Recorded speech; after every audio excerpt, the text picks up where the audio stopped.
Hello, everybody. This is GeorgeAnn Hughes, and this is the Byte Show, and we're having a lot of phone trouble, so please bear with us. I'm very, very pleased to have Peter Lavenda on the line. He is a researcher and a splendid author, and please get his famous trilogy, Sinister Forces, and you can do that by going to sinisterforces.info. And he's got a whole bunch of other wonderful books. The Dark Lord, The Angel and the Sorcerer, Ratline, and Unholy Alliance.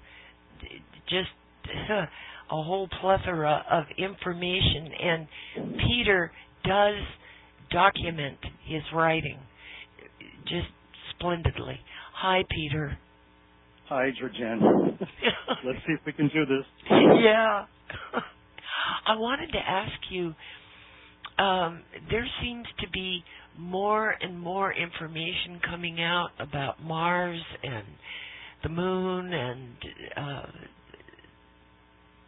the Anunnaki, the ETs, and, that there's a big thing up in the sky that looks like it's being intelligently maneuvered through space. I mean, what do you make of all that? Oh, I think that's Edward Snowden up there. He's flying on his spaceship and he's getting out of town. Because there's no place on the planet safe for Edward Snowden. Yeah. Of course, I write about, in Sinister Forces, in the third book, I write in a chapter called Communion, I write about the alien UFO phenomenon that we've had to deal with in the 20th century anyway. Mm-hmm. And all the people who've been involved with that in one way or another, and all of the conflicting reports we've had from government, from the military, from private citizens, and on and on. Jim Marrs wrote a book some years ago called Alien Agenda. Yes. And it was about, the moon. One of the subjects was, is the moon actually a moon as we know it, or was it an artificial satellite of some kind? Is there water on the moon? As you may have remembered in the last week or so, the Chinese have landed something up there. Yeah. Or they claim to have. Yeah. So why would the Chinese go to the moon? They got enough problems. Why are they looking at the moon? Of course, the Russians famously wanted to go there. We've gone there. Some people claim we never went there, but that's another story. But let's just assume, for the sake of argument, we've been to the moon. And then we suddenly stopped. We were going, regularly, it seemed, and then we kind of stopped. And then we had the space shuttle program for a long time, and then we kind of stopped that as well. It goes back to our story of, is there a secret space program, and is there something in the works of which we are not aware, and is all this stuff that we've been hearing about lately connected to something broader? Yeah. Is there a more extensive program taking place where space is concerned? Now, it would be extremely expensive for governments to be involved in a really aggressive space program. It would be almost impossible to hide the money, to hide the cost of something like that. Yeah. Unless another form of energy had been discovered. I mean, the reason why it's so costly for us to go to space is all the technology involved. Yeah. The fuel is prohibitively expensive. The ships, the vessels are extremely expensive. All of these things cost fortune. I mean, we can't afford it. Basically, NASA is on the ropes. They're struggling for funds. Countries around the world are asking themselves if it's wise to devote so many natural resources into a kind of an ego thing, sending a ship to the moon or something. And those are valid arguments these days in a climate of world economic crisis. So you have to ask yourself, if all these countries are pursuing this, there must be another reason for it. Yeah. They must have a reason for investing the time and money required, to go to space, or there's another way of getting there, and we don't know about it as common individuals as we are. We are not aware of an alternate fuel source, an alternate means of transportation of which we are not aware. In which case they could hide a budget, and still manage to do space travel. So because we're all so suspicious of our own government, and not just us, I mean, everybody around the world is suspicious of their government as well. Since we're all so damn suspicious, at this point we're imagining anything. We're speculating all sorts of things because we know that we don't know the truth about anything. Yeah. We know we haven't been told straight about really anything. People treat us like children. They treat us, they want to manipulate us one way or the other, and they tell us only what they think we need to know. And if they can't come up with something like that, they make something up. So to get back to your initial question, I don't know. GeorgeAnn? I don't have a clue. Well, Peter, an article just came out a couple of days ago that the U.S. is hosting commercial spaceports. And here in Oklahoma, we actually have one. Oh, good for you. Maybe they can fix the telephone system while they're at it. Yeah, I hope so. But why all this about commercial spaceports if there isn't some kind of alternative fuel? And I mean, there's got to be. They don't just build these spaceports for nothing. Well, I mean, there's been a lot of talk about mining. Yeah. About finding precious materials, raw materials, and critical resources on the moon, but also on other planets and even on asteroids. There's an idea that we could go mining up there, and I have to ask myself, is the benefit going to really outweigh the cost? I mean, is there really going to be profit margin in something like that? This is requiring a lot of infrastructure development and a lot of investment. So somebody must think that there is a great into space and basically doing mining. Either that, or they know something we don't know about, really trying to get the hell off the planet. So, I think it's a little of both. It could be. Yeah. It could definitely well be. We're in science fiction territory here. Well, that's okay. That's okay. Well, we were back in the 1940s in science fiction territory, just talking about going to the moon. Yeah. And we've done that, and we've had space shuttles, and we have a space station, and we have all this stuff going on that, when I was a kid, was pure fantasy. The stuff of grade B movies, and now suddenly we have all that. The only thing we're missing now is the intelligent life on other planets scenario. Yeah. That continues to be obstructed. I mean, there's just no way. There's no space. No pun intended. There's no space for a rational discourse about this involving government, military, and private citizens, and there just isn't. I mean, it's treated like it's ridiculous to even suggest it. So there's no place for everybody to get together and talk about this and see, what do we know? What do we not know? What evidence is there? Let's all get together and talk about it. Are we alone or not? And if not, then, where do we go from here? Well, so you just don't have a way. Go ahead. No, I was going to say there's just no way to do it. There's no forum for this, no legitimate forum. It's just, you're either going to be on the internet talking to conspiracy theorists and UFO fanatics, some of whom believe everything, and some of them are so cynical that they don't believe anything. Yeah. So there's no middle ground here. There's no place for us to say, okay, let's keep an open mind, let's get together and discuss it. To discuss it not just among ourselves, but with people who are in the industry, in the space industry, or in the military, people who have access to a bit more information than we do. We don't want to sit around a table and have somebody poo-poo the concept and say, oh, by the way, those were just weather balloons or swamp gas or the planet Venus. We saw the planet Venus, we thought it was UFO. I mean, come on. Yeah.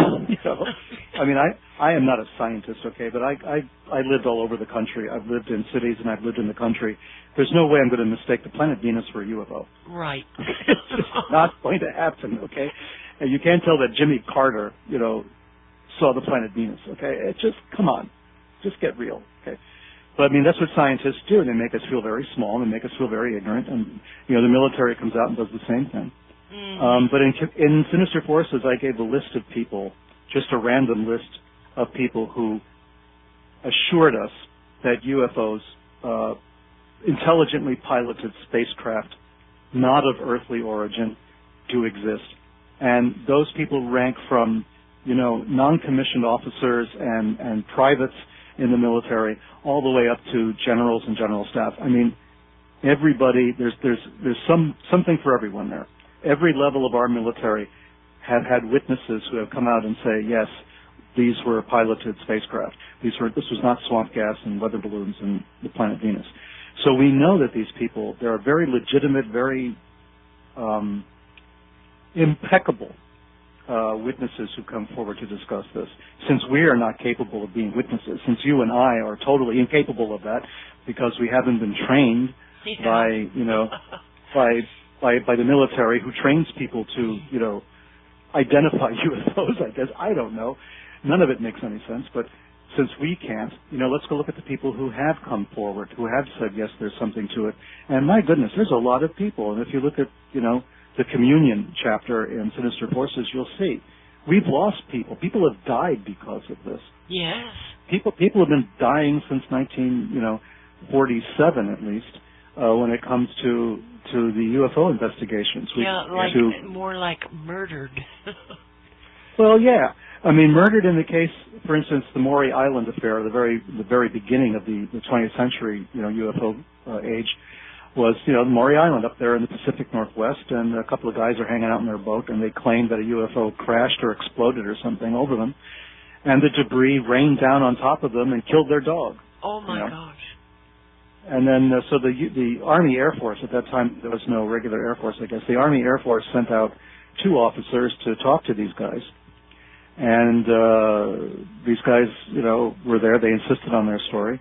And they gave pieces of the shrapnel of the UFO to these 2 officers. And they got on their plane, and their plane blew up. Oh, my gosh. And it crashed, and, you know, no more was known, the bodies and everything else. The whole thing, you know, was a disaster. And covered up. Well, yeah, because the guy who handed the box of shrapnel over to these 2 military people turns out to be Fred Crisman, and Fred Crisman then is subpoenaed by Jim Garrison during the Kennedy assassination investigation because of Crisman's association with some nefarious people that might have been involved in the assassination of President Kennedy. Where does that come from, right? Yeah, I didn't know that. That's fascinating. Good. So when we go back to 1947, which is the year the CIA was created, the year the National Security Act was written, which created the National Security Agency as well. All of these things go back to 1947. Roswell goes back to 1947, obviously. Kenneth Arnold, who coined the term flying saucer, that's 1947, also in the Pacific Northwest.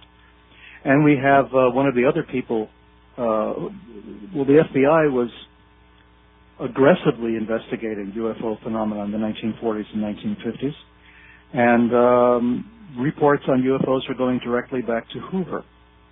You know, they're not getting filtered through some minor department in the basement like in the X-Files. The stuff was going straight to the director's desk. And the guy sending this information from the Pacific Northwest was Guy Bannister. And Guy Bannister was the guy in New Orleans who had a private detective agency. And Lee Harvey Oswald was known to have gone up there, and all these other types. And, you know, Guy Bannister started his life as an FBI agent, studying UFOs and writing reports and sending telegrams back to Hoover. Then later he becomes SAC in Chicago, and then retires from the bureau and winds up in New Orleans, you know, running guns for the anti-Castro Cubans and, you know, getting mad at Jack Martin and David Ferry and everybody else. I mean, the connections are so strange. Yes, they sure are. That there's another history. There's another history taking place. Oh. You know, we have our nice, convenient history in the textbooks that, you know, the state of Texas allows us to read, since they're the ones who control what goes into a textbook these days. So you have, you know, you had the textbooks with the accredited, the consensus reality, the approved version of history. Yeah. And then you have some other kind of history, which is running right underneath it. So when you say things like Anunnaki, and you talk about, another planet, the 12th planet like Zacharias Sitchin, or you talk about all of these things, it can sound totally bizarre and absurd, to somebody who came up through the system, who came up through our educational system. Who's brainwashed. Well, yeah, who is brainwashed. Let's face it, we're all brainwashed to a certain extent. I mean, we're taught what reality is from a very early age. We have our parents, and, if we're fortunate, we have our parents, and we have the school system, and we have the media, and we have all these people telling us what. And if you go off and try to find your own reality or try to understand it on your own, then you've become marginalized. You marginalize yourself. You become, everything that you say and you do has become discredited. Yeah. Because you're not towing the line. So I feel sorry for people just starting out now who are trying to figure out what is going on in the world, because you really have to go back and start somewhere and really painstakingly go year by year to see what the real story is. I'm working very hard now on a book, sort of a follow-up to Ratline, more than a follow-up. It's a whole other book. It's a whole other bunch of material. And I think what a lot of people don't realize, for instance, about our history and the history that we live with every single day, especially in the last 10, 15 years or so, is that the whole phenomenon of Islamic, quote unquote, Islamic terrorism has its origins with us. Yes. We kind of created all that. Yep, that's right. And we did it for other reasons. We did it because we were afraid of the Russians. We did it for all sorts of things. But the Muslim world, especially the Middle East, but the Muslim world in general, was extremely fragmented, disunified, suspicious of each other. It was broken down to ethnic groups who hated each other. There was no getting along. They didn't share a common language. They didn't share anything in common except a general idea that they were Muslim. And we organized all these people. We gave them, money, and we gave them, propaganda, and we introduced everybody to each other and tried to make everybody get along to create a jihad against Russia. Yeah. I mean, that was the idea. And we did that, to greater or lesser success, but we managed to do that. But what the real outcome of that was, all these guys got together, because we put them together. Yes. And we created and we financed and we promoted this idea and we of a armed holy war. them. Oh yeah. Yeah. Oh yeah. And now we reap the whirlwind. Yeah, that's right. Now it's blowback time. It's not just blowback because of Afghanistan, which is where a lot of people want to start. It's the 1980s. No. The blowback started in the 1940s. Mm-hmm. The blowback started. I mean, the problem started right away. The blowback began, pretty early on. So we had a bunch of crazies and fanatics out there who had all sorts of axes to grind, but nobody paid them much attention. Europe had a large Muslim population. It was growing and growing because Turkey and Germany had been allies, for instance. So you had a lot of Turkish Muslims in Germany, and you had a lot of Eastern European Muslims who had escaped from Russia, and they wound up in Western Europe. But they were all fragmented. Well, didn't the Muslims weren't they controlling France, for example, for like 500 years? Well, the Muslims, Muhammad the Prophet, began basically a warlike campaign. Yeah. And after his death, his successors took on. They took all of North Africa. They moved across the Straits of Gibraltar and took what is now Portugal and Spain. Yeah. They went right to the French border, where they were turned back by Charlemagne, Charles Martel of France, who would become Charlemagne. And they stayed in the Iberian Peninsula from about 700 CE, 700 AD, until 1492 was the last caliphate in Spain at Granada at the Alhambra. And they were kicked out by Ferdinand, King Ferdinand, who was the same guy who financed Christopher Columbus in the same year that Columbus discovered America was the year that Ferdinand got rid of the caliph in Granada, and was trying to finance another crusade, by the way. So we're talking from 700 to 1492, roughly. That's, I mean, you can do the math. That's almost 800 years. Yeah. That Muslims controlled part of Europe on the western side. That's not even counting the incursions through the Balkans and all the way up to Austria on the eastern side of Europe. So they were there. Yeah. You know, there was no problem. They were there. But by 1492, for the most part, the last Muslim caliph was removed from quote-unquote European soil and pushed back into what is now Turkey and in Persia and the rest of the Middle East. So, you know, everything fell apart then. The Turks did not have, I mean, they had the Ottoman Empire, but they were more secular than they were religious. Yeah. And anyway, the other Arabs didn't like the Turks because the Turks had basically invaded Arab territory.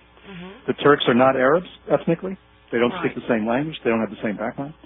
So they were being, you know, controlled, the Arab people were being controlled by another Muslim empire that they didn't like. The whole thing was a mess during World War I. Everything was totally fragmented. Everybody was going off in all different directions. So leave it to us to decide, oh, we got to get these guys united. You know, here's a brilliant idea. Let's give them all a common cause. Let's get them all to hate the West. Yeah, and put weapons in their hands. And give them weapons, give them, you know, resources, give them all kinds of stuff. You know. So this is what we did. So this is another aspect of history. Oliver Stone has been writing about the secret history of the United States, but there's the secret history of the whole world. Yeah. And some of the outlandish stuff that we talk about sometimes on this program could sound outlandish, of course, to a lot of people, but you really have to open your mind a little bit and realize that what we're talking about here is really not that far-fetched. Right. And it may become the history 100 years from now when people suddenly, when the dust settles, people actually realize what's been going on all this time. So, you know, go on. Yeah. The trouble with history books is that the winners always write the books, and you don't hear the full story. You know, you don't get a lot of the background that's important to understanding why this took place or that took place. Oh, sure. I mean, and it's because of this stranglehold on information that even in my own history, when I've talked to people in the past, I've known a lot of strange people. Okay, there's no question about it. a lot of strange people. I know you have. And you know, it's only now when I'm reading, you know, I'm going deeply into the background of researching my own books that the names of people that I knew come up. Oh boy! And you're looking at this, you're thinking, I didn't know that. Yeah. And I knew this guy. You know, I didn't realize he was doing this or he was involved with that. And you realize the secret history is all around you. And when you suddenly see this, your whole point of view changes, and you reevaluate your own personal history because you suddenly realize you were wandering around like a sleepwalker for half your life because people that you knew and thought you knew, you know, were actually up to something else. Yeah. And it's when it happens in your own life, then you sit back and say, why am I watching CNN, for crying out loud? Yeah. You know, what do they have to tell me? You know, Criminal News Network. Yeah. Oh boy. But that's what happens. You know, you have to realize your own life. You really don't know what's happening around you, much less what happened. What's on those 18 and a half minutes in the Oval Office tapes that Nixon erased. I mean, we're never going to know that. You know, so how can we sit here and talk about, you know, and say there's no such thing as the Anunnaki or, you know, or space visitors that came here millions of years ago, or the ancient alien theories, or any of that stuff? You know, how can we poo-poo all of that out of hand? You know, without sitting back and thinking, well, let's look at the evidence from a whole different point of view. Yeah. You know, maybe people have something there. Maybe there's something to look at. Maybe we shouldn't be too hasty as, you know, intelligent, educated, you know, Western people who had the benefit of the scientific revolution and Galileo and Darwin. You know, maybe there's no whole other, you know, way of looking at the world. And, you know, life is short, right? Yeah. do you really want to allow the important thinking to be done by somebody else? You know, I mean, when it comes to things like life and death matters, and when it comes to things like spirituality, do you really want to leave that to somebody else? You know, shouldn't you take charge of your own spiritual growth, and your own questioning mind should be open and not rely upon people who have vested interests, who have hidden agendas? You know, I mean, religious leaders are, for the most part, like lobbyists. You know, they're trying to get you on board. You know, they're trying to get you to support one version of the so-called truth against another, and it's just all, in the end, a game of ideologies. The people who control things don't have any ideology. They use that to control the rest of us. Yeah. Because it's a lot easier if we passionately believe in something. Yeah. But, you know, Hitler, of all people, said, don't talk to people. Don't try to logically explain anything to them. What you want to do is go straight to their emotions. Bypass all that thinking, because that just confuses things. Go right to the emotions and, you know, manipulate their emotions. Once you have their emotions in your hand, you have them. You don't have to go through all this, you know, building a case and doing logic and doing policies and, you know, becoming a wonk. No need. Just go straight to the emotions. You know, control them that way. And that's Hitler. That was, you know, brilliant, right? Yes. And sick. And that's unfortunately the way it is. You know, people are manipulating our emotions. We're not allowed to think for ourselves. That's where we stand, GeorgeAnn, at this point. I'm talking fast because we may lose the connection, and that's why I'm talking so fast. Yeah, I know. Well, you know, when I watch RT or Fox, they'll interview people, and the people will say, well, I think this or that, you know. Right. And I'm wondering, how do they know what to think when they're not given all the facts? Sure. You know, it's kind of ludicrous. Well, that's true. When we're expected to, well, this is the thing that really always amazes me. We are expected in this country to be, you know, smart, intelligent, educated people who go to the voting machines and make intelligent decisions. Are you kidding me? Yeah. Really? That's a joke. I mean, I'm all for the concept of voting. Don't get me wrong. I'm all for real democracy. You know, one person, one vote. You go in there and you say, I want this program or this policy or this person. You know, but we don't know what we're voting for. That's right. We don't know what we're doing. You know, and they count on that, don't they? Yes. I mean, we don't know what we're voting. We don't know how. We don't know what we're doing. We don't have a clue. We don't have enough information to make an intelligent decision. And we can't do that if half of our history is still classified.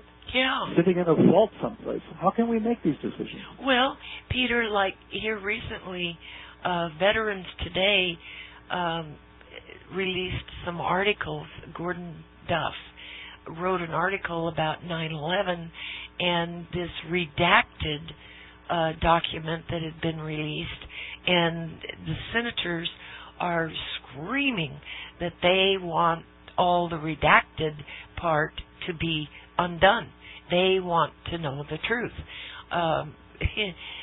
You know, it's one cover-up after another. GeorgeAnn, there are still documents from the 1930s that are still classified. Yeah. I mean, I'm not making that up. I know. I know because I'm working with this material now. And there is stuff from the 30s and the 40s that's still classified. There's stuff earlier than that that's still classified. There's no reason for this anymore. But there it is. You know, you have to give President Clinton some credit. Clinton went ahead and said, "Okay, we've got to stop this nonsense and start declassifying all this stuff because it's like 100 years old. Let's get real here. You know, There's no need anymore for a national security, argument for some stuff going back to the 30s and 40s." And a lot of records became declassified at that time. And Jimmy Carter, again, to give Jimmy credit, he decided that he would go after Nazi war criminals, right? Mm-hmm.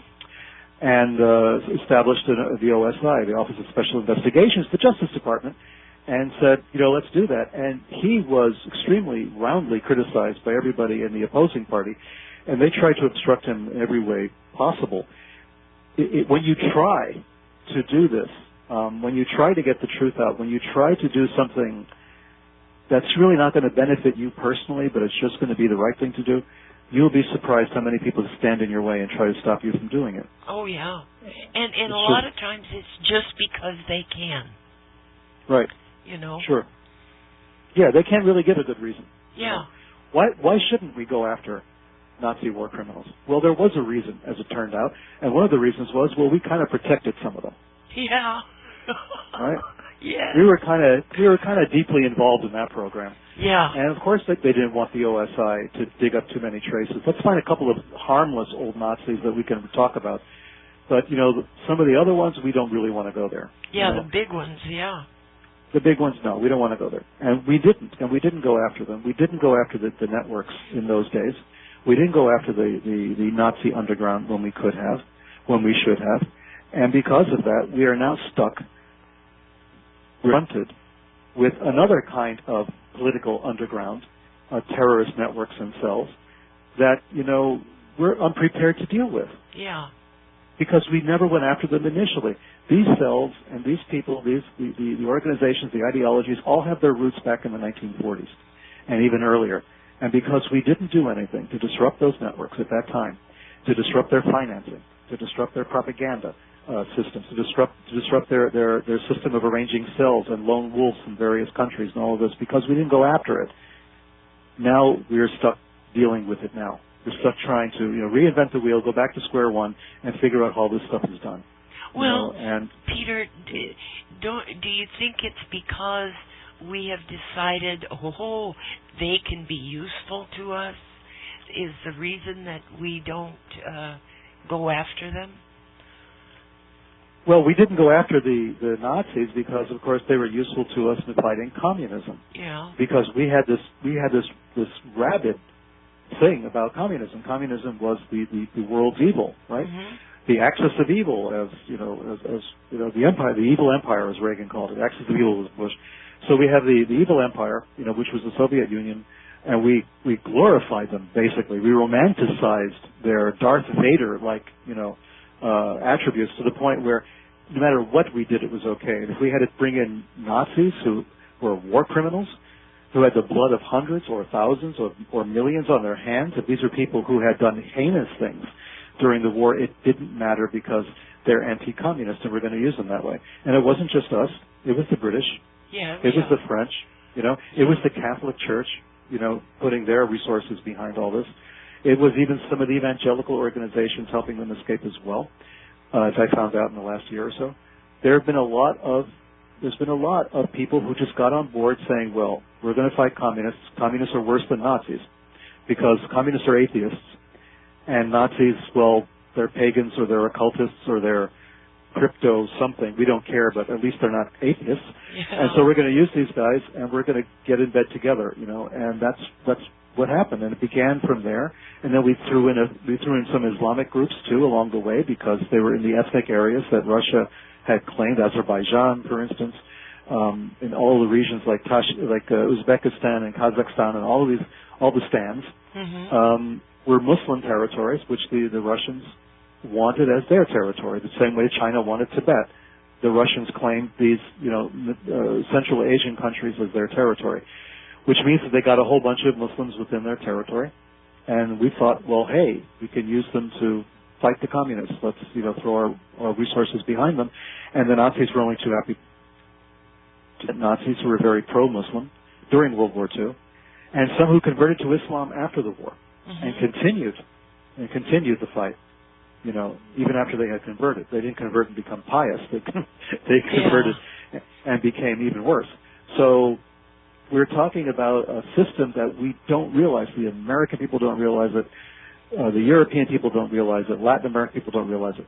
There's been this whole other history taking place. This whole other scheme that was underneath all the newspaper articles we read and all of the radio and TV news that we've seen or heard. All of this has been taking place underneath the surface, and it's manipulated events. And we're given one version of the events. We're given a packaged version of the events, you know, and they're just not true. They're not real.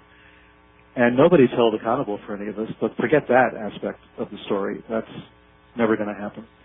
So what we have to do is to ask ourselves, who are we? Yeah. As people, what do we stand for? We're never going to know the truth about all of this, but let's face it, we have to start somewhere, and we have to ask ourselves, as Americans, let's just talk about Americans. I know people around the world listen to this, but let's just talk about Americans for the moment.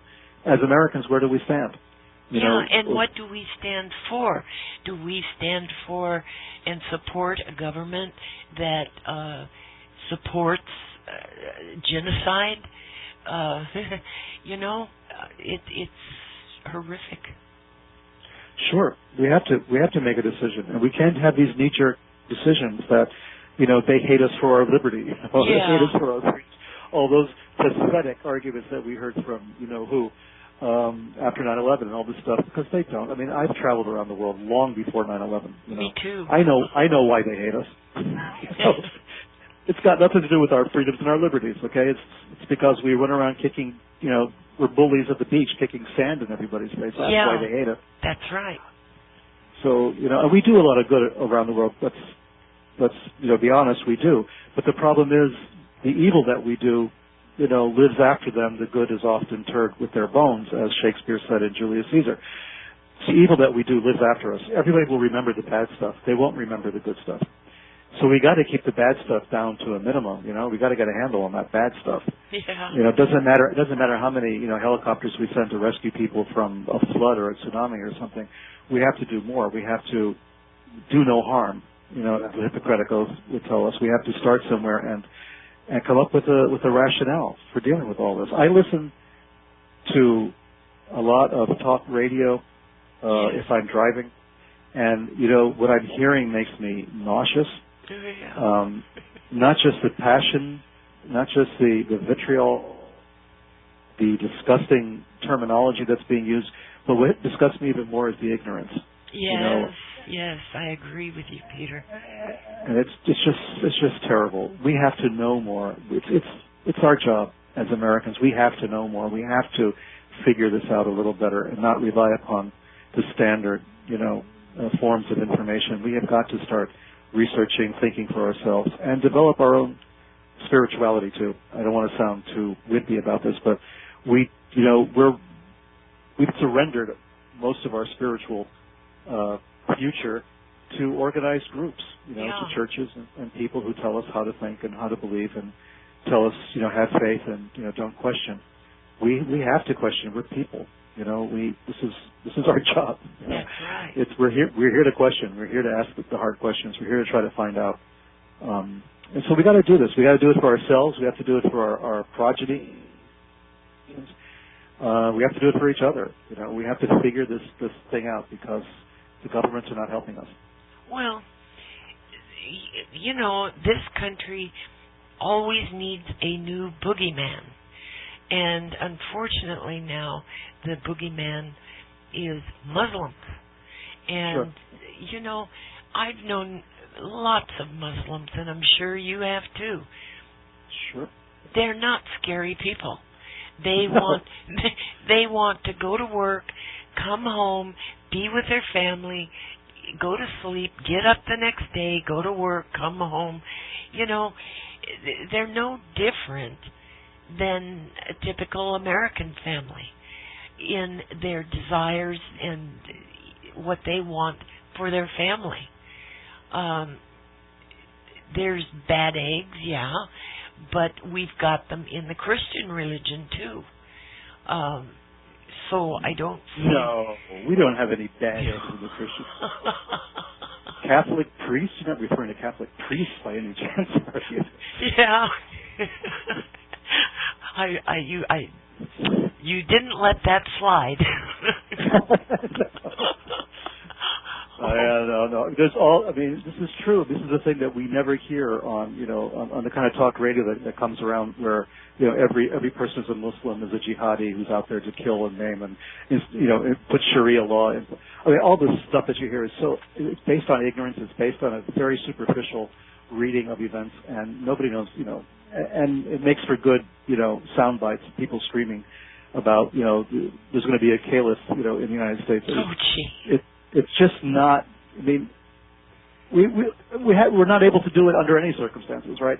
We can't get a Christian thing, in place in the United States because it's just impossible. Yeah. I mean, if Christianity was so strong in our country, conservative, Orthodox Christianity, Catholicism. Where is it? Sure. Where did that happen? I mean, why do we think there's going to be Sharia at any moment? Mm-hmm. All of these things are just so stupid. We've never been able to get any of this done. In the last 200 years of our existence, have we been able to institute anything like a religious, monarchy in this country? So yeah. why think that suddenly a really small minority of Americans is going to be able to do this? It's just stupid. But anyway, all that said, it's true. What you're saying is true. I've known a lot of Muslims. I've lived in Muslim countries. Yes. I traveled a lot in Muslim countries. I still do. I've been to a lot of mosques in my time, and these are not people who are screaming death to America and burning us in effigy. They just don't care. They just want to lead their lives in peace, as you said. Yeah. And Kennedy said that. Jack Kennedy said it a long time ago. He says, all we want to do is we want to breathe the same air. We want a better future for our children. I mean, Kennedy said that, which is probably why they killed him. Yeah. We've got to stop hating people based on these superficial ideas. The superficial thing, and the a propaganda that they put out. Yeah. Good grief! Sure. It's no. I've been reading stuff from the 1930s and 40s, and you would be amazed at the kind of language that was used then to attack, for instance, Franklin Delano Roosevelt, President Roosevelt. They called him a dictator. They called him a communist. They called him a Jew, quote unquote, because that was a pejorative at that time. Yeah. They called him all sorts of things, because he was trying to make, hold the country together after the Depression and do all the rest. The New Deal, was considered to be this communist plot to install a communist dictatorship in the White House. All the same stuff. I mean, we go through this every 10, 15 years or so. We go through one of these things, right, where, the government is evil. We have to get rid of the government. The government is full of people who want to be dictators and control our lives and do all of this. If you go back and read the stuff, it's just so easy to see that we just haven't grown up in all that time. We still do the same thing. Yeah. We still have the parties at each other's throat, calling names, basing everything on this emotional response, trying to get everybody riled up. No sense, no common sense anywhere. Yeah. And I was reading, there was a woman called Bessie Burchett. No one remembers who she was, but she was in Pennsylvania back in the 1930s. And she said, when Hitler had come into power, she was talking, I think in 1938 or 1939, and she was saying, she was a Nazi. She was very pro-Nazi, anti-Jewish, very anti-Semitic, anti-communist, and all the rest of it. She was powerful politically for a short time. And she said, I wish that Hitler would send a bomber over into New York and bomb one of our skyscrapers full of Jews. Oh, dear. And she said that in 1938. Oh, right? my gosh. She was already identifying New York as the problem. New York City, which is my city, thank you very much, where I was born and raised, and talking about New York as being this pestilential center. This is 1930s now, right? Yeah. And it being a center of Jewry. I mean, all the fascist literature in the 30s and 40s was saying that the center of the international Jewish conspiracy had moved from Jerusalem to New York. That was their thing, right? So now New York was this hideous place where international Jewry was plotting world domination, and they should just bomb it. And it reminded me when Goldwater was running for president, he once said that they should just take the entire eastern seaboard and let it drift into the ocean, because he hated it. President Nixon, during Watergate, was talking seriously about sending troops into New York City. I mean, New York City always gets held up as this paragon of everything that's evil with the United States, Well, and we haven't changed. It has a lot of bankers. Well, true. It's got bankers, it's got media, Yeah. But it also has people from virtually every single country on the face of the earth living there. Right. There are more than 120 different nationalities living in New York City. Wow. Which is virtually the United Nations. Yeah. So, yeah, it's got bankers, but this is the digital age. You don't need to be anywhere to be a bank.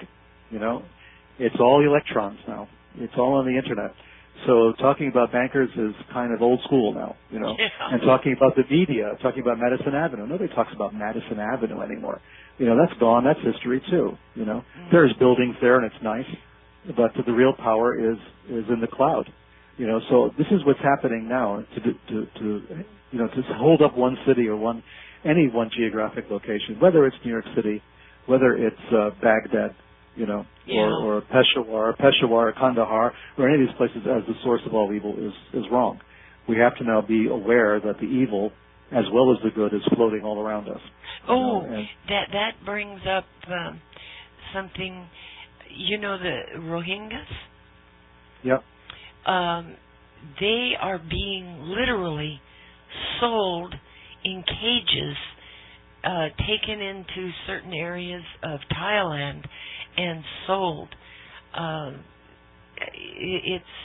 It's horrible, and they say that in a particular article that I read that some of the law enforcement people in Thailand are involved in that. They would have to be. Yeah. In Thailand, they would have to be. The law enforcement people have been involved in human trafficking for a long time. Yeah. I don't mean the entire law enforcement community, but I do mean people within the law enforcement community in Thailand have been involved in human trafficking. There's no doubt about it. Prostitution is technically illegal in Thailand, and yet it's one of the most prostitution-full places, you know, on the planet. Yeah. And that can only happen because the authorities are allowing it, not only allowing it, but, you know, encouraging it to grow. It starts with the people in the countryside. Yes. In the countryside in Thailand, the families selling their daughters into slavery, essentially. The crackdown on opium and other drug-growing cultures in that part of the world has basically impoverished a lot of people. I mean, good or bad, but that's what's happened. So these families have been selling their children into virtual slavery in Bangkok, you know, into brothels in Bangkok. Selling them for a few dollars. So there's already a system in place for the human trafficking to take place. So now all you have to do now is cross the borders, right, and do human trafficking into Thailand. Cambodia is also extremely famous for that. Yes. Especially where, you know, underage prostitution is concerned. Yeah. There are entire towns devoted just to that in Cambodia.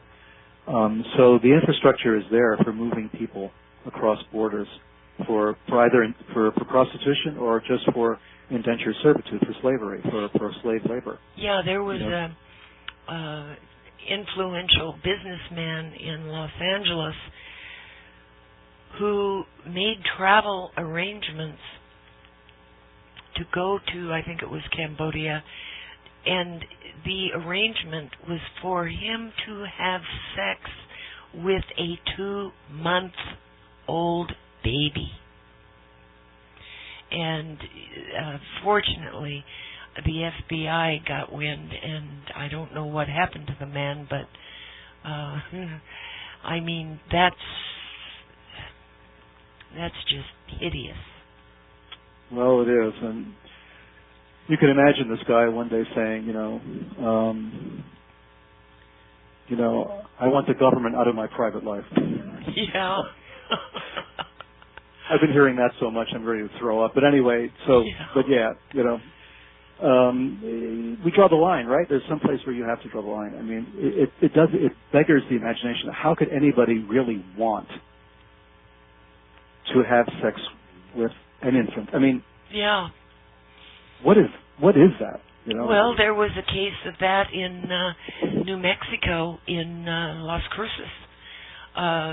A woman was living in a trailer with a bunch of workers, and she had a baby, and of course the baby died, you know. She offered the baby up for rent. And the fact that she would do that means that she understood that there was a clientele for that, and that's that's not just one aberration, not just one guy from Los Angeles, but right. I mean, I know in Cambodia they can be quite young. Yes. In Cambodia, there's been exposés of children as young as 4, 5, 6 years old, right? Boys and girls. Boys and girls, sure.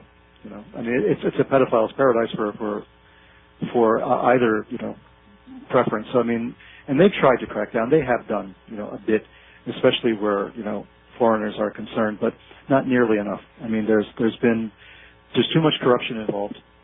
The trade is too lucrative. People are paying too much money. Yeah. And these are countries that have, you know, that have financial issues. So it's like prostitution all over the world. People are desperate for money. They'll do anything for money. And the children have no say in this whatsoever. They are treated as slaves. Yeah. You know, they are beaten if they don't cooperate. So, you know, but it's not just in Asia. It's all over the place. It's in Latin America. It's in the Middle East. And, you know, it's in the United States of America as well. Okay, yes. Boys and girls, let's face it, you know, we have this problem in this country. We have a good friend of mine, Nick Bryant, wrote that book called The Franklin Scandal. Yes. It's a very thick book, and I recommend it, though, to anybody who doesn't believe that, you know, there's organized pedophilia at sometimes some of the higher levels of our government taking place in this country. So, you know, other countries look at us and they say, well, you guys do it, you know. You guys don't have the moral character or the moral strength to do anything about it within your own borders. Why should you come over here and preach to us? Yeah. That's right. We lose our credibility when we allow this sort of thing to go on. You know, we send our tax dollars and weapons and ammunition and food and whatever, all kinds of military gear to these people, and this is what the American people are supporting. And this is how the world looks at us and says, you know, you people are nuts. And we are. Well, we're schizophrenic. Oh. You know, we're suffering. I mean, we hear voices. You know what I mean? We hear voices telling us to do things. I mean, we don't have. What is it? You know, we are schizophrenic. We say one thing, and we do something else completely different. I mean, the hypocrisy is mild. Is a mild description of what's going on in this country. Oh, we're schizophrenic. We're schizophrenic completely. You know, I mean, look at how many famous religious leaders that we've had just in the last 20 years who've been caught with their pants down, literally. Right? Yeah. I mean, what do you call that then if it's not, you know, hypocrisy is too tame a word, you know. There's something far more serious happening, you know, when we don't trust anyone. And of course, you know, the whole priest scandals, you know, we all know about that. Well, the things that go on in Cambodia and Thailand outstrip the priests' issues. Oh yeah, unless you're a victim. I mean, if you're a small boy who's been abused by a priest, it doesn't matter if it was in Cambodia or here, right? Right. But yeah, it's outstripped from the point of view of, in terms of, you know, the level of depravity and the number of people being victimized in an organized way. Mm-hmm. But like I say, as Nick Ryan talks about, it was an organized way here as well. You know, we just didn't see it because we tend not to look at those people who've been victimized that way. Oh, because they become junkies. They wind up in mental institutions, or they're on the street, living on the street. They're homeless or whatever. So we avert our eyes, we avert our gaze, and we don't realize that these people have been victimized by maybe people we voted for. Yeah. Or by people to whom we've donated funds or money or given time. People that we hold up to be paragons of sanity may have been responsible for, you know, victimizing these people. And so we don't see it within our own borders. We don't want to see it. We don't want to. We can't get it on board, you know. We would not be able to function as a society if we really opened our eyes and saw what was going on. You're not kidding. we just come to a complete shuddering standstill. We wouldn't know where to turn. Well, that brings up another issue. You know, I've been hearing that these Anunnaki, or whatever you want to call them, the space visitors,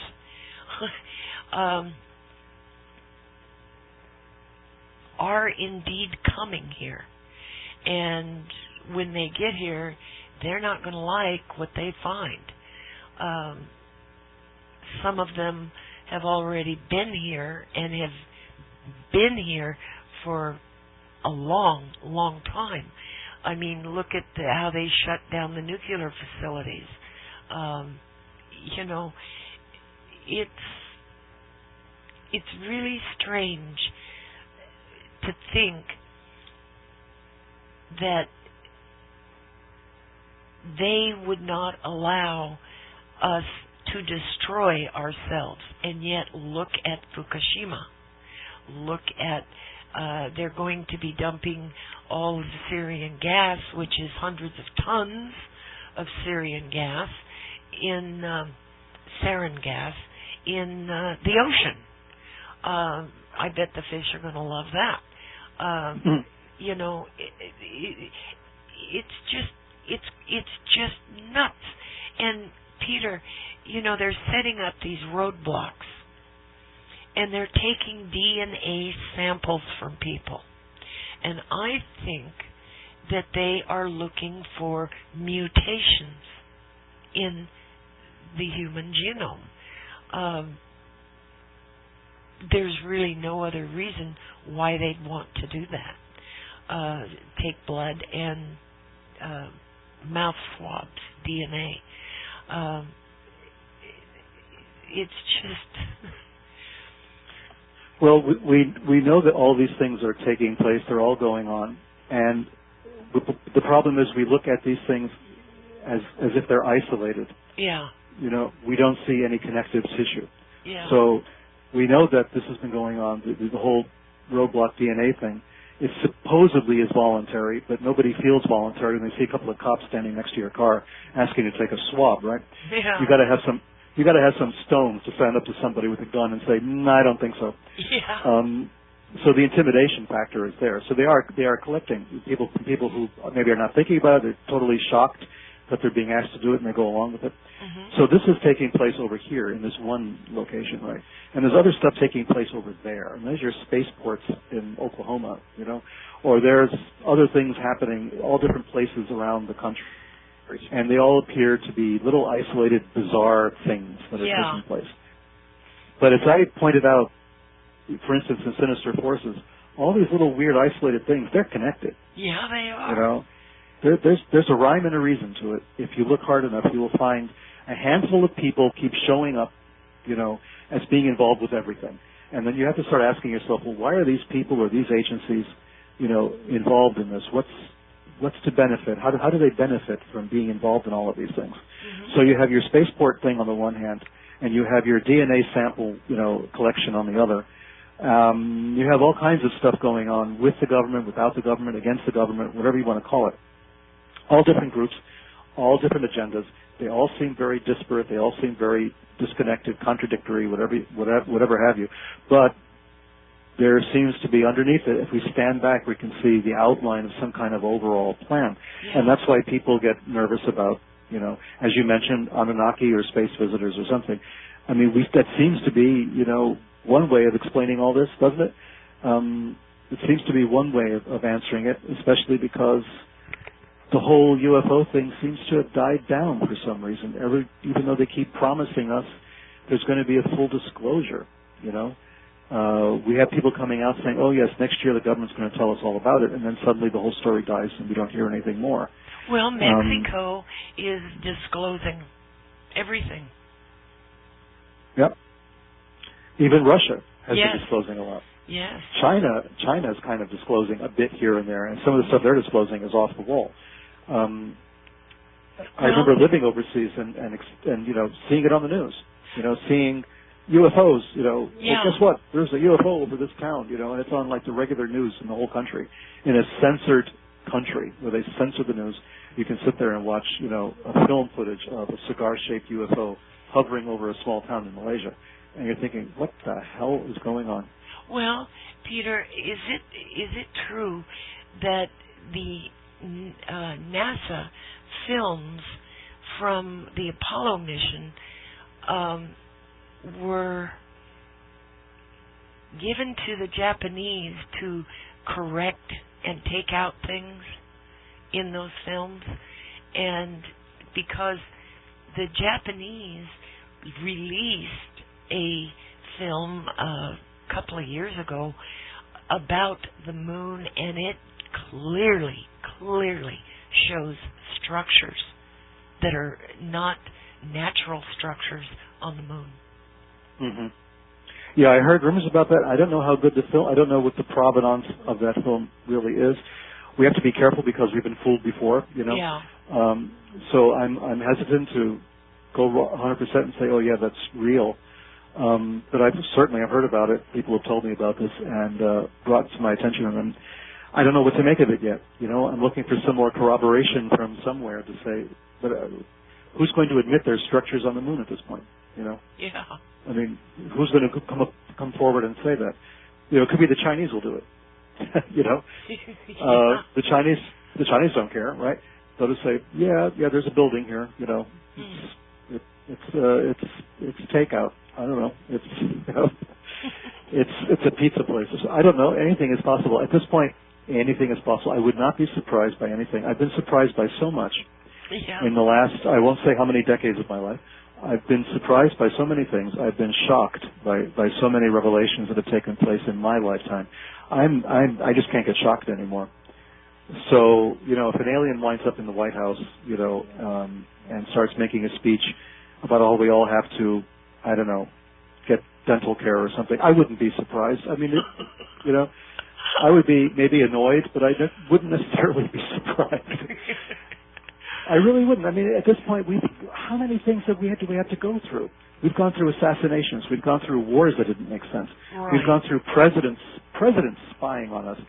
We've gone through, you know, people breaking into our homes and stealing records, and you know, we've gone through. There's child hackers now. Yeah. You know this. Yeah. There's children. They have their own conference. They have their own, you know, yearly annual get together. These kids get together, and they hack into everything from cell phones to your smart TVs. You know, and they show how it can be done. Yeah. They show how they can hack into a smart TV and like photograph you sitting there watching, you know, the movies or something, and they can do all this. Kids, you know, children are doing this, and they're getting little prizes and awards. Samsung gave one of them an award for showing how they could, you know, break through all the security features on the new the new Android phones. It's just incredible. You know, this is going on. Why should I be shocked? There's Chinese hackers who are getting into our nuclear facilities, right, and trying to hack into our defense establishment. Yeah, I'm not surprised. I was in China in the 80s and the 90s. I know people of, you know. I'm not, you know, I'm not surprised anymore. You know, what can you do to shock me at this point? I don't know. You know? I seriously. I know what you're talking about. I do. If an alien walked through the wall here, I would just have to say, well, hello, you know. Oh, you might tell a few friends. You might put it up on Facebook. Well, an alien walked through my wall today, you know. And you'll get like 100 likes, you know, and something like that. I mean, it's at this point, you know, at this point, what will shock us, really? You know, a Fukushima, another event like that, or what's going to shock us? If you're there when it happens, it's shocking. If you're there when it happens, it's a disaster. But if you're a few hundred miles away or a few thousand miles away when something weird happens, you're overburdened now. You're overloaded with this kind of information. You know, you have no place to put it anymore. There's no context. You know, gone are the days of the Renaissance man. You know, who knew everything. Who knew science, philosophy, religion, art, who could be, you know, who found that everything was connected in his own mind, and he could sit there and know everything. Gone are those days. Yeah. Now we're lucky if we know just one small fraction of the knowledge that's available on the planet. If we could just know one small fraction, that's a big deal. But to be a Renaissance man, we can't. So because we're so overloaded with information, what could possibly shock us? Yeah. For the White House to publicly announce that UFOs and aliens are real, you know, I mean. Well, there'll be a lot of people who will applaud this and will say, "Oh, finally, thank God they've acknowledged it." Some people will be frightened of it. Other people will say that, you know, the president's doing it just to boost his ratings. You know, every conceivable kind of argument is going to come out. That's right. So in the end, you're never going to know what really took place. You're just never going to know. You know. Wow. Go ahead. I don't know. You know, I was going to say, how do you redact an alien, right? Yeah. I mean, if an alien actually does show up, good luck trying to censor that, you know, news story, right? How are you going to classify what the alien says or what the alien does? That's like one good thing about it. An alien shows up and says, "Hi, I'm here." Classification goes out the window. Yeah.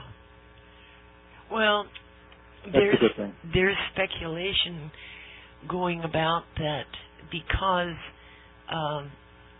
Israel is not getting its way with us, that they may actually do some gladio projects in our country. Like, see, there you go. Sure. Right.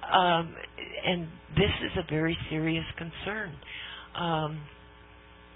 The infrastructure is already here for that. Yeah. And it's not just Israel. I mean, the Brits have been doing it for years. I mean, the Brits are spying on us since World War II, okay, at least.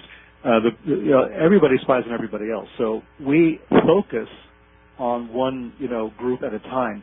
But actually, our intelligence agencies have to deal with every single group. There's all kinds of groups here.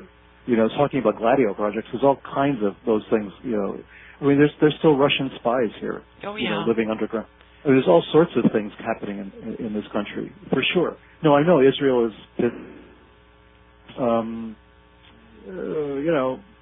well, fine, they're pissed at us. I mean, we can't be everything to all people, right? But in this case, we're not supporting Israel strong enough. I don't see how that's an issue. I think we've been supporting Israel really well for all this time. I don't think we've ever let Israel down in any kind of material way. So I don't know what's required now. We should maybe not talk about the occupied territories and not talk about settlements and the new settlements that they're proposing now. More than 1,000 new homes they're planning on building. 1,400. 1,400 in the occupied territories. Yeah. So what are we supposed to do? We're not allowed to have a point of view about this, right? Well, we're not allowed to express it. What kind of people, Peter, bulldoze down Bedouin villages, Bedouins that have lived on that land for almost 1,000 years, and tell them, get out. Yeah. I mean, they are a bunch of heartless dragons, I'm telling you. Well, and they always bring up the security issue. They're saying, well, Hamas and Hezbollah, they're trying to kill us all the time, on and on, which is true. There's no doubt about that. But there's a reason for it. Yeah, there is. It's not like they just decided to be bad guys one day. And that's the problem with the peace process. The peace process does not take any of this into consideration. It can't, The Israelis cannot sit there and say, okay, Hamas and Hezbollah, all is forgiven, because Hamas and Hezbollah are not going to say all is forgiven. The Palestinians are not going to say all is forgiven. You're caught in the deadlock there. And there's no way to keep their territory safe. There just isn't. I mean, bulldoze a few more villages. You extend your sphere of influence a bit deeper into Palestinian territory. You keep doing that. Every time you put up a wall, there's somebody on the other side of it. Yeah. So whether your wall is 100 miles from Tel Aviv, right, in circumference from Tel Aviv, or it's 200 miles, or it's 500 miles, you're still going to be surrounded by enemies. Well, Henry Kissinger came out here this year and said that by, I think it was 2018 or 2020, that Israel would no longer exist. Well, if they keep doing what they're doing, it's not even a question of ceasing to exist from a military point of view. It's going to be ceasing to exist from sheer demographics. Well, they're young people. There's a huge bunch of people that are leaving Israel because the government won't help with education, the rent, everything is no jobs, and they're having a brain drain right now. Well, you're going to see the same thing happening here. Where we have some of the same situation, right? Yes. Taking place. And I know a lot of people who are, seriously considering going somewhere else. Yeah. They just don't see a future yet. It's for different reasons perhaps, but the same thing. No jobs, no help with education, no help with anything really. So people are getting disgusted. They're getting very discouraged. I mean, they're cutting off the unemployment benefits too, Yeah. which, at this point, doesn't seem to make any sense at all. But one side says, everybody who's on unemployment is lazy. The whole lazy argument, as if people are not struggling like mad trying to find jobs, that don't exist. Where are they going to go? It's going to be like that scene in Day After Tomorrow, that film that came out about 10 years ago or so, I guess, where all the Americans are rushing across the border into Mexico instead of the other way around. Israel is a whole separate thing. We've talked about it before. We've talked about how everybody was betrayed at the end of World War I. Right. We didn't talk straight to anybody. We created this problem. We, meaning the West in general, created this problem, and now we have to deal with that problem that we've created by lying to everybody and by trying to manipulate that situation for our own benefit. So we created a monster, and that monster's not going to go away. And it's almost impossible now to extricate the story of Israel from the story of the Holocaust. Yeah. So because you can't separate those two things, most of us in the West are sitting there thinking, well, we can't say anything. We can't complain, because if we say this doesn't seem right to us, then we're anti-Semitic or we're anti-Zionist or whatever it happens to be. If we talk in defense, well, Hillary Clinton got her head handed to her one time for talking about the rights of the Palestinians.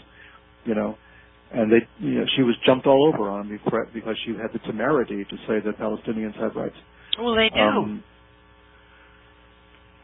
Well, yeah. Don't human beings all have rights? Isn't that enshrined in our United Nations Charter? That's right. But it's like justice is just us. Yeah. That's kind of what's happening here. So I mean, we can't have this conversation about Israel. It's almost impossible to have a calm, rational, argument about it. Especially if you're not Jewish or Arab, you can't discuss it. It's that you're labeled one thing or another. It's almost impossible. So people stay out of it. They don't want to talk about it. Politicians, are nervous as hell about a situation. They're very nervous about Israel. They need, to look as if they're strongly supporting Israel, but there's a moral dilemma that's taking place there too. I don't know too many politicians that have morals. Well, yeah, but they have to pretend. They have to pretend. That's part of it, Oh, gee. They have to pretend. It reminds me of there was a comedy routine by, what's his name?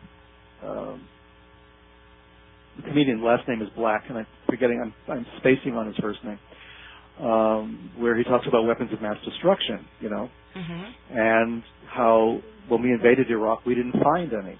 Yeah. And he said, what's wrong with our country? Why couldn't they have faked it?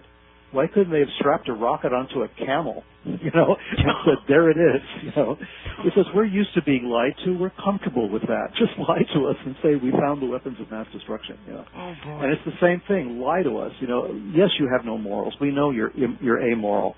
You're only in it for the power and the glory and the prestige and the money and all the rest of it. That's why you want our votes. We know that. But pretend at least. Say the right things, Try to come on the right side of an issue and show that you're at least conscious of the irony of a moral politician, They're not amoral, they're immoral. Well, yeah. I mean, the best of them are amoral, and the worst of them are immoral, Oh, wow. So that's where we stand. I don't know if we covered anything you wanted to talk about today, but I was conscious that we could lose our connection at any time. It's amazing that we're getting this recording done. I'd already put a note up on the guest page that I was having phone trouble and that I was going to be interviewing you. This morning, somebody tried to call me numerous times, and finally in the afternoon they got a hold of me and told me that they had called 7 or 8 times, and my phone never rang. Wow. And then tonight, when I picked up the phone to call you, it started ringing without me even touching a button. Okay. I mean, strange things going on, you know. It's the Anunnaki phone service. It's, no, I think they would have a much better phone service than we have. Oh, I hope so. Yeah. Because if they don't, my illusions are all shattered. You know? Me too. if it's a Dixie cup and a thread, we're screwed. Oh boy. Yeah. There's no hope. Oh, everybody, this is a must-have if you value books and knowledge and precise documenting. Get the trilogy Sinister Forces. That is an amazing set of books. It has more information in it than you probably want to know. Get Dark Lord. Get The Angel and the Sorcerer. Fabulous. The Rat Line. Unbelievable information in these books. These are not like anybody else's books, I'm telling you. So please, please get these books. You will be well ahead of anybody when you're having conversations. And thank you so much, Peter, for this time. And thank you, GeorgeAnn. Oh, you're very welcome. And everybody, God bless you and good night.